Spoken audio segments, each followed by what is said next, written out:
Well, a very good morning, Major Shah, and thank you for joining us on the broadcast. Now, of course, Prime Minister Narendra Modi is going to virtually address the SCO meeting. How do you view these developments? Yes, Major Shah.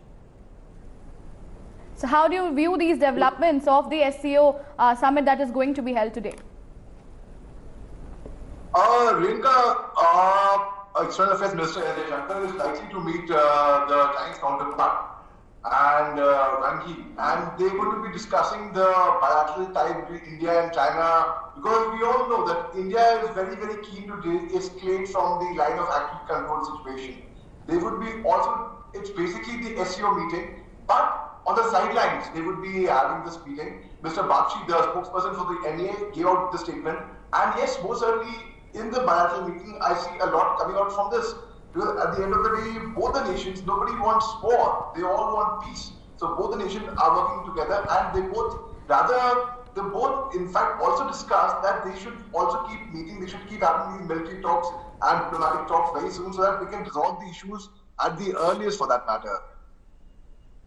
Right, of course, we knew that the border standoff between India and Chinese militaries erupted on May 5 last year following a violent clash. Now, of course, two big leaders of both the countries coming forward and discussing this engagement. How far do you think are we going to achieve this? Because, of course, we cannot trust the Chinese.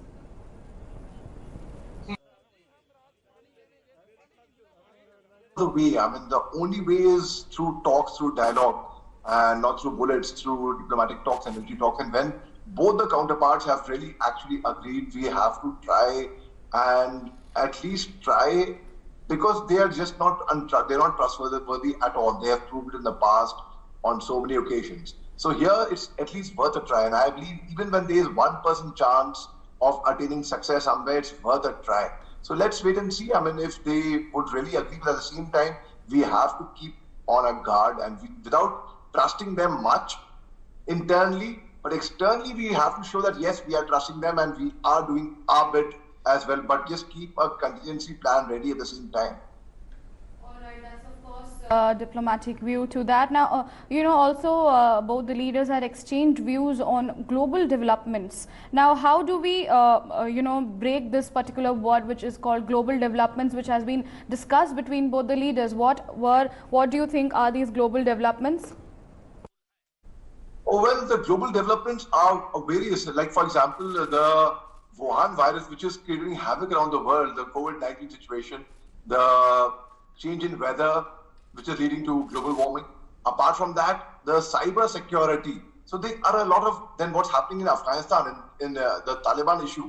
So there are a whole lot of global issues at the moment that are going on. And we are also having our first Quad meeting on the 24th September, where our Prime Minister would be going to Washington, and the Australia, Japan, India, and America, they would be discussing on various such issues as well on international level. We are going to view the SCO meeting, the Quad summit. So many high-level talks are now scheduled. How crucial do you think are these talks for India and, of course, the globe? Oh, most certainly very, very crucial, very, very crucial, and for the globe also, because the international community, which was keeping silent on Taliban issue at the moment, and they were adopting the wait and watch policy, just like us. But it's about time that, one has to take a stand, one has to call out, because Taliban has proved it time and again. Just recently, there were some rocket fires. There were some rocket fires in Kabul. The latest news that was coming in. Now, Taliban has actually proved itself to be a government of terrorists, Rajuddin Haqqani, who has a reward of millions of dollars on his head, who is there in the global list of terrorists. And when on the UN list of terrorists, when they come out and they prove a fact that, we really don't care, we will do what we have to do, it is a matter of concern for the entire world, in fact, because the wait and watch policy will not go on too long. Tomorrow they will come for, you never know who they will come for. And China, which has actually been keeping an eye on Afghanistan at the same time to set up a colony over there, only way it can resolve this through dialogue. And I'm glad that at least it's a beginning. At least there is some form of dialogue, some kind of engagement regarding dialogue which is happening, and not through bullets, Priyanka. All right, we shall still Plus, as you rightly mentioned, the rocket fires in Kabul. Let's address that piece of information as well. Now, several rockets hit the Kabul neighborhood on Thursday evening at around 9 p.m. And as per local media reports sharing a video of the unconfirmed rocket attack, reports said that the incident took place near a power plant in Khair Khana, which is a residential suburb in the northwest of Kabul. The casualty of the attack was not immediately known, wherein several Afghan media shared a video of the claimed attack. The video is right there on your screens where you can see that several rockets have hit area near a power station in Kabul. I go back to Major Mohammad Ali Shah, who's joining us to give in more updates. Major Shah, now Kabul is again remaining the hot spot of terror and rocket fires and rocket attack near a power plant. How do we view these developments?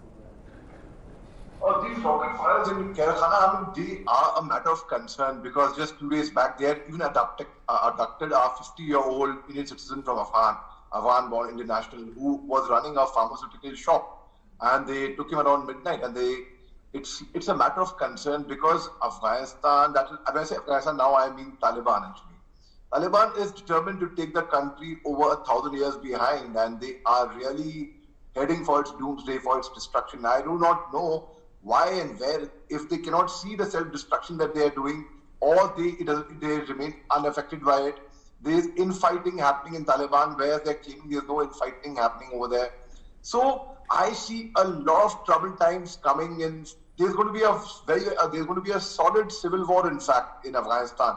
And let me tell you one more thing: the Taliban government cannot last for more than 6 months because China will not keep on funding them, carrying them on their back forever. Pakistan, which is supporting them, has no funds.